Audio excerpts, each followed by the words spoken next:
Good morning everyone. कल के video में हमने देखा कि कैसे सामाजिक बदलाव के लिए संविधान में संशोधन किया गया था। आज हम देखेंगे 13.3 संविधान का विकसित होता हुआ स्वरूप कि कैसे समय के साथ जो है संविधान में परिवर्तन आते गए हैं। आप लोगों को पता है कि संविधान का जब निर्माण किया गया था तब देश की स्थिति उस समय कुछ और थी, और जैसे जैसे हम आगे बढ़ते गए हैं देश में बहुत सारे परिवर्तन होते गए हैं। और उस समय जो संविधान का निर्माण किया गया था वो देश की उस वर्तमान परिस्थितियों के आधार पर किया गया था। अतः समय के साथ उसमें कुछ परिवर्तन करते गए हैं जिसे हम संशोधन कहते हैं। ठीक है, चलिए देखते हैं। भारत का संविधान लगातार नया स्वरूप ले रहा है। इससे जुड़े कुछ उदाहरण हमने अब तक देखे, जैसे शिक्षा के अधिकार को मौलिक अधिकार का दर्जा मिला, संपत्ति के अधिकार को मौलिक अधिकारों से हटाकर कानूनी अधिकार बना दिया गया। ठीक है, हमने क्या देखा कि 6 से 14 वर्ष तक के बच्चों को जो है अनिवार्य और निःशुल्क शिक्षा की व्यवस्था की गई, और बाद में सन 2000 में जो है उसे मौलिक अधिकार में शामिल किया गया, तथा साथ ही साथ ये केंद्र और राज्य सरकार को जिम्मेदारी सौंपी गई कि वे इन बच्चों के शिक्षा की समुचित व्यवस्था करें और उनकी निगरानी रखें कि कोई भी बच्चा जो है शिक्षा से वंचित ना हो पाए। वैसे ही संपत्ति के अधिकार को जो है मौलिक अधिकार में शामिल किया गया था। और जब भूमि आंदोलन या भू सुधार काम हुआ उस दौरान क्या किया गया कि जो जमींदारों की अधिक ज़मीन थी उस ज़मीन को लेकर के जो है किसानों को दे रहे थे। अब यहाँ पर एक कानूनी अड़चन सामने आ गई। क्योंकि संपत्ति के अधिकार को मौलिक अधिकार में शामिल किया गया था और किसी की संपत्ति को लेना जो है उसके मौलिक अधिकार का हनन करना था। तब ऐसी स्थिति में जो है क्या किया गया, संविधान में संशोधन करते हुए संपत्ति के अधिकार को मौलिक अधिकार से हटाकर कानूनी अधिकार बनाया गया। संविधान में बदलाव को संविधान संशोधन कहते हैं। संविधान में संशोधन संसद के द्वारा किए जाते हैं। आप लोगों को पता है कि जो है संसद में लोकसभा राज्यसभा होती है, वे जो है इस प्रकार के संशोधन करते हैं। संविधान के विकसित होते स्वरूप को हम निम्नांकित उदाहरणों के माध्यम से और स्पष्ट रूप से समझ सकते हैं। देखिए, सन 1976 में संविधान में कई बदलाव किए गए। प्रस्तावना में समाजवादी और पंथ निरपेक्ष शब्द जोड़े गए। ठीक है, 1976 में जो है संविधान में जो है और भी बहुत सारे बदलाव किए गए जिसमें समाजवादी और पंथ निरपेक्ष शब्द को जोड़ा गया। समाजवादी शब्द को जोड़कर यह स्पष्ट कर दिया गया कि सरकार भारत के लोगों की समानता के लिए प्रयास करती रहेगी, अर्थात भारत के अंतर्गत जितने भी लोग हैं या भारत के जिन भी क्षेत्रों में लोग निवासरत हैं वो सभी एक समान हैं, और उसमें समानता लाने का प्रयास जो है भारत सरकार करती रहेगी। पंथ निरपेक्ष शब्द को जोड़कर स्पष्ट कर दिया गया कि राज्य धर्म के आधार पर किसी प्रकार का भेदभाव ना करते हुए प्रत्येक व्यक्ति के साथ एक नागरिक के रूप में व्यवहार करेगा। आपको पता है कि भारत में बहुत जाति धर्म संप्रदाय और विभिन्न धर्मों को मानने वाले लोग निवास करते हैं। तो पंथ निरपेक्ष शब्द जोड़कर जो है भारत सरकार ने यह स्पष्ट कर दिया कि भारत का कोई राज्य धर्म नहीं है, अर्थात सभी व्यक्ति जो है अपने धर्मों को मानने के लिए स्वतंत्र हैं, और प्रत्येक व्यक्ति के साथ जो है भारत एक नागरिक के समान व्यवहार करेगा, चाहे वह किसी भी पंथ को मानने वाला क्यों ना हो। हालांकि पहले भी शासन में इन मूल्यों को शामिल किया गया था। सन 1976 के संशोधन से इसे संविधान में स्थान दे दिया गया। इसी प्रकार संविधान में राज्य द्वारा निःशुल्क कानूनी सहायता की व्यवस्था भी की गई है कि कोई ऐसे वर्ग जो न्यायालय में जाते हैं और अपने लिए जो है वकील की व्यवस्था नहीं कर पाते हैं तो उनके लिए जो है न्यायालय द्वारा जो है निःशुल्क कानूनी सहायता की भी व्यवस्था की गई है।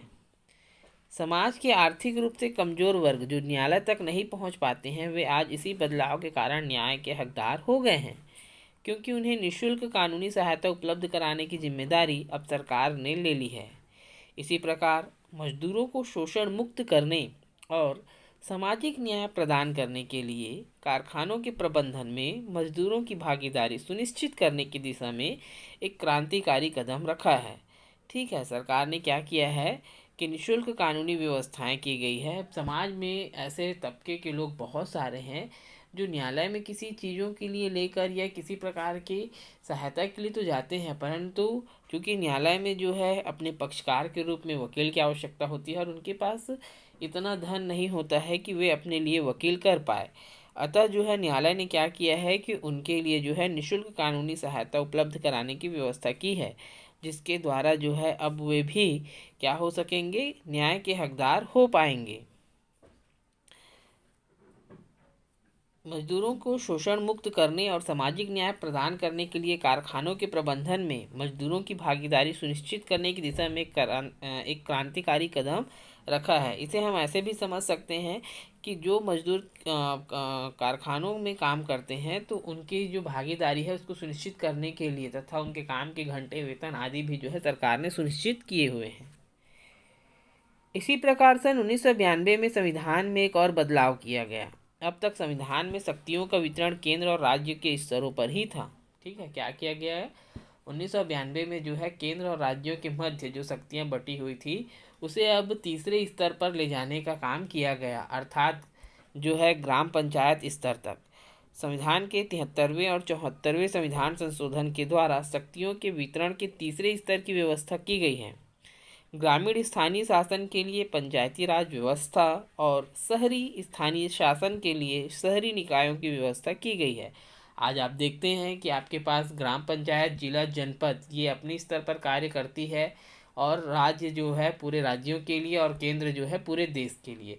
पहले जो ये व्यवस्था थी केवल केंद्र और राज्यों के मध्य ही शक्ति का विभाजन था और स्थानीय सरकारों को किसी भी प्रकार की शक्तियाँ प्राप्त नहीं थी। परंतु चूंकि स्थानीय समस्याओं को स्थानीय स्तर की जो संस्था है या सरकार है वो आसानी से समझ सकती है।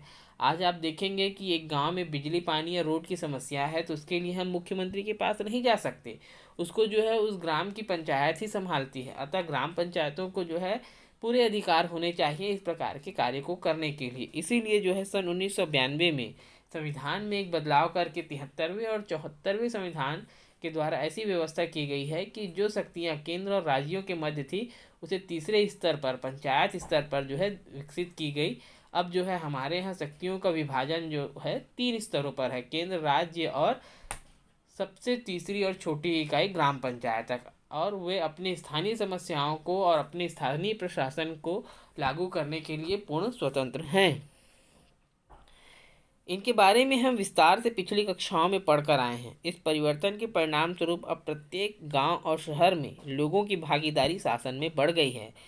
समाज के विभिन्न वर्गों, अनुसूचित जाति, अनुसूचित जनजाति और महिलाओं को इन संस्थाओं में आरक्षण के माध्यम से आगे आने का अवसर भी बदलाव से बढ़ा है। कि हमारे यहाँ जो तीसरे स्तर की व्यवस्था की गई है इसमें लोगों ने बढ़ चढ़ कर भाग लिया है, शासन में जो है इनकी भागीदारी बढ़ गई है। जो पिछले तबके की महिलाएं थी उनको भी जो है आरक्षण के द्वारा जो है इनमें भाग लेने का अवसर मिला है। ये सब जो है संविधान में किए गए बदलाव का परिणाम है। अतः यह कहा जा सकता है कि भारत के संविधान का स्वरूप विकसित हो रहा है। किसी भी समाज की दशा और दिशा का निर्धारण उसका संविधान होता है। विशेष रूप से लोकतांत्रिक समाजों में संविधान की भूमिका और भी महत्वपूर्ण हो जाती है। जैसा कि हमने पढ़ा कि संविधान बनने के बाद से आज तक संविधान में कई बदलाव हुए हैं। हमने पिछले अध्याय में प्रस्तावना में पढ़ा था कि हमारे संविधान ने किस प्रकार के समाज की रचना का उद्देश्य रखा है। संविधान में हुए बदलाव इन्हीं उद्देश्यों की तरफ बढ़ने के लिए किए गए हैं। साथ ही समाज की बदलती ज़रूरतों के लिए भी संविधान में बदलाव की ज़रूरत पड़ती है। जैसे सन 1989 में मताधिकार की आयु 21 वर्ष से घटाकर 18 वर्ष की गई, लेकिन न्यायपूर्ण समता युक्त समाज की रचना के लिए सभी नागरिकों को एक सक्रिय नागरिक के रूप में अपना योगदान देना होगा। ठीक है, ऊपर जितने भी हमने अभी जो चीज़ें पढ़ी, जो बदलाव हुए हैं वो संविधान के माध्यम से ही संभव हुए हैं। यह कहा जा सकता है कि भारत का संविधान जो है अभी भी विकसित हो ही रहा है और समय के अनुसार उसमें संविधान संशोधन की आवश्यकता पड़ती रहेगी और हो भी रही है। किसी भी समाज की दशा और दिशा का निर्धारण उसके संविधान के द्वारा ही होता है।